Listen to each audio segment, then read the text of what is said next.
सुख चाहोगे तो दुख जरूर आएगा।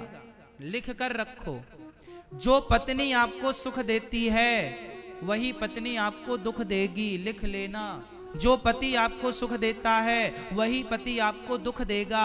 कैसे देगा महाराज जी? हमारा पति तो बहुत अच्छा है। हाँ, भगवान करे अच्छा ही रहे। लेकिन जब पत्नी भगवान के घर चली जाती है, जब पति भगवान के घर चला जाता है, भाई पति पत्नी दो में से एक को भगवान के घर पहले जाना पड़ेगा। ये बात सच्ची है या झूठी है? चला जाएगा, उसकी याद में दूसरा रोएगा या रोएगी कि नहीं? तो जिससे सुख मिला उसी के जाने पर दुख भी तो मिला, हाँ या ना? इसलिए संसार से इतना मोह ना रखो कि उसके जाने के बाद आप दुखी हो जाएं। आप उससे प्यार करो जो कभी जाए ही ना। पत्नी चली जाएगी, पति चला जाएगा, अरे बेटा जब तक आपके पास है आपको सुख देता है, शादी होने दो, बहू आएगी, छोड़कर चला जाएगा। तो जितना सुख दिया उतना दुख देगा।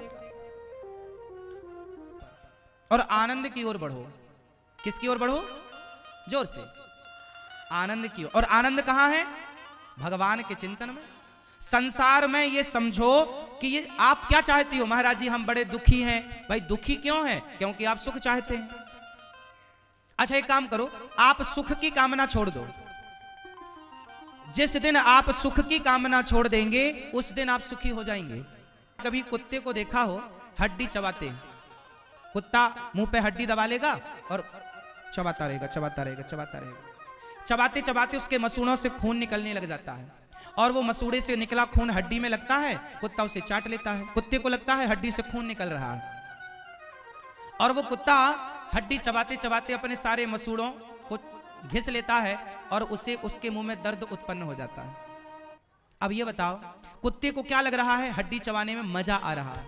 अब बकरा बकरी की बलि चढ़ा के बकरा बकरी की हड्डी चबाते हैं, मुर्गे को काट के मुर्गे की हड्डी चबाते हैं। इन मूर्खों को कौन समझाए कि ये तो कुत्ता जैसे हड्डी चबा के उसे लगता है सुख मिल रहा। ऐसी तुम भी तो हो।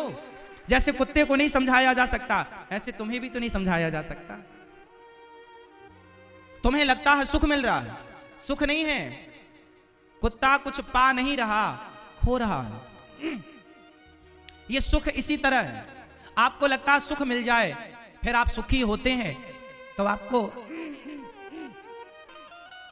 इस संसार में ऐसा कोई सुख ही नहीं है जो आपको दुखी ना करता हो। पति का मिलन सुख देता है पर पति का बिछड़ना दुख देता है। पत्नी का मिलना सुख देता है पर पत्नी का बिछड़ना दुख देता है। और ये याद रखो कि दुनिया मिली है तो एक दिन बिछड़ेगी जरूर। हम आए हैं तो हम जाएंगे जरूर। हम आए ही जाने के लिए, आप भी आए ही आप जाने के लिए। बेटे से सुख मिला है तो दुख जरूर मिलेगा। इसलिए रहें भगवान के, अपने श्रीमन नारायण के आश्रित रहिए, अपने श्याम सुंदर के आश्रित रहिए, अपनी माता श्री राधा रानी के आश्रित रहिए, अपने प्रभु राम के आश्रित रहिए, अपनी माता जानकी के आश्रित रहिए।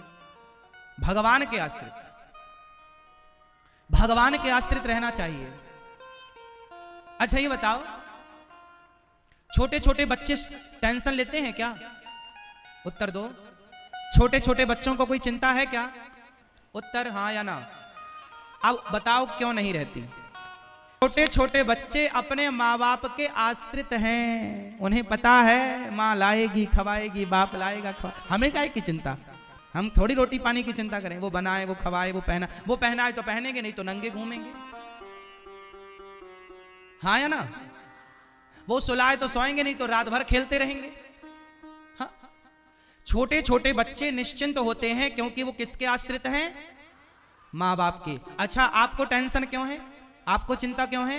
क्योंकि आप आश्रित नहीं हो। भैया बताओ, हाँ आपके माँ बाप कौन है? कौन? हम सबके माँ बाप। भैया आपके माँ बाप कौन है? हम सबके माँ बाप त्वमेव माता च पिता त्वमेव त्वमेव बन्धुश्च सखा त्वमेव त्वमेव विद्या द्रविडं त्वमेव त्वमेव सर्वं मम देव देव। माता रामो मत पिता रामचंद्र स्वामी रामो मत सखा रामचंद्र सर्वस्वम में रामचंद्रो दयालु नान्यम जाने नहीं वो जाने न जाने। हम सबके माँ बाप भगवान हैं।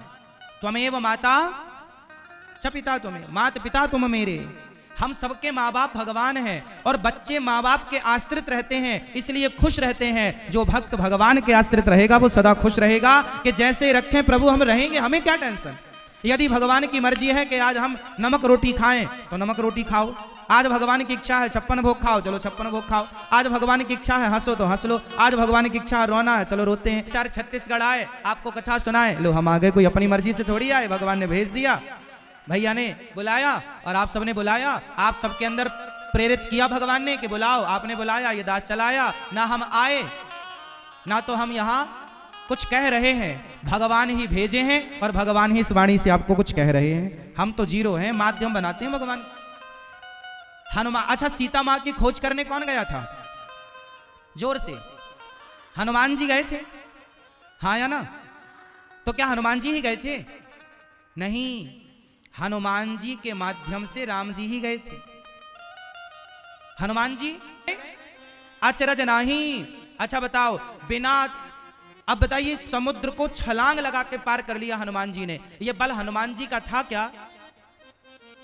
बोलो मेरी माँ, ये बल किसका था? हनुमान जी का नहीं था, ये बल तो भगवान का था। भगवान के बल से हनुमान जी समुद्र को छलांग लगा के पार कर गए। उसी तरह भगवान के बल से हनुमान जी गए और भगवान के ही बल से हनुमान जी छलांग लगा के वापस आ गए। ये बल भगवान का था, पर हनुमान जी ने कभी ये नहीं कहा कि ये हमारा बल है। हनुमान जी करते सब कुछ हैं, पर वो मानते ये हैं कि मेरे माध्यम से कर कौन रहा है? करते हो तुम कन्हैया, मेरा नाम हो रहा है और मेरा आपकी कृपा से। करने कराने वाले भगवान हैं, वो हमें निमित्त बनाते हैं। हम कौन है कुछ करने वाले? हम तो शून्य हैं, शुरू में ही बता दिया। अंक तो राम जी, अंक तो प्रभु है, तो हम कुछ भी नहीं है करने वाले। हनुमान जी नहीं है लंका जाने वाले। हनुमान जी जैसे लोगों को, हनुमान जी के ऊपर राम जी का हाथ था तो हनुमान जी लंका चले। माना कि आप किसी को पेट भर रोटी दे रहे हैं तो आप ये ना मान लो कि मैं दे रहा हूं ना, भगवान ने आपको निमित्त बनाया है कि आपके माध्यम से इन सबको रोटी मिले। जैसे यहाँ पर हमारे भैया कृष्णा जी को, कान्हा जी को निमित्त बनाया भगवान ने कि इनके माध्यम से छत्तीसगढ़ वासियों को, रायपुर वासियों को भागवत मिलेगी, तो भगवान ने इन्हें निमित्त बना करके और अपनी सेवा इन्हें दे दी कि तुम ये सेवा कर लो। और इन्होंने बहुत लगन और ईमानदारी से सेवा को किया।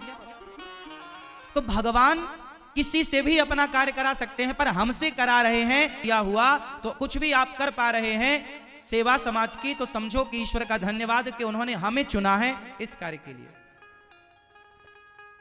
आप यहां आए हैं तो आप यहां आए हैं, इसमें भी तो भगवान की ही इच्छा है। जिस पर भगवान की कृपा थी वो तो यहां पांडाल में आ गए, सुन रहे हैं। जिन पर नहीं थी वो बेचारे नहीं आ पाए, नहीं आ पाए। कृपा हुई तो आप आए चलकर, नहीं थी कृपा जिन पर वो नहीं आ सके। तो ये तो भगवान की, कहते बिहारी जी की महफिल को तो बिहारी जी सजाते हैं और कथा सुनने तो वही आते हैं जिन्हें बिहारी जी बुलाते हैं। तो आप आए हैं तो आए नहीं, बिहारी जी ने आपको प्रेरणा जागी, भगवान ने दी तो आप आए। जिनके अंदर भगवान ने प्रवेश नहीं किया, जिनको भगवान ने प्रेरित नहीं किया, वो अभी भी जमा रहे होंगे बिस्तर पर पड़े, खा पी के खटिया तोड़ रहे होंगे। इसलिए कृपा है हर जगह, ईश्वर की कृपा का अनुभव करना चाहिए। तो भगवान आज से क्या चाहिए अपने को? सुख या दुख या आनंद? तो आज से हम क्या चाहेंगे? सुख चाहोगे, दुख चाहोगे? हे प्रभु ऐसा आनंद दो। और आनंद क्या है? बोले प्रभु के चरणों में मन लगा रहे, यही जीवन का आनंद है। मन भगवान से हट गया, यही जीवन का सबसे बड़ा दुर्भाग्य और दुख है।